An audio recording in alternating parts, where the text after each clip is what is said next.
The rising cost of energy has placed a heavy burden on many Greeks, with every other household struggling to pay for their energy needs lately. That's according to a report released by the Hellenic Anti-Poverty Network.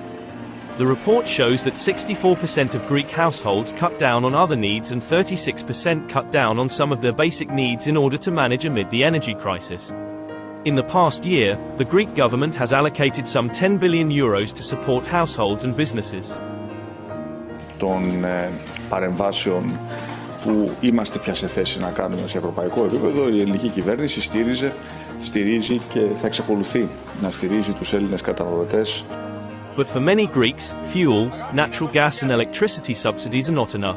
Το 29,5% του πληθυσμού είναι φτωχό και όταν είναι φτωχό εννοούμε ότι στερείται βασικών αγαθών, έχει χαμηλό εισόδημα ή ζει σε νοικοκυριό με πολύ λίγους εργαζόμενους. The report says regarding energy poverty, 4 in 10 households heat only one part of their residence and turn the heat off even if the temperature is lower than 18 degrees Celsius there. Loss of real income of Greek households due to the energy crisis will be over 10% in 2022. Με αυτό που συμβαίνει στην Ευρώπη σήμερα, νομίζω ότι ο φετινός χειμώνας θα είναι χειρότερος. Η έρευνά μας σχετικά με το τι είδαν οι οργανώσεις μας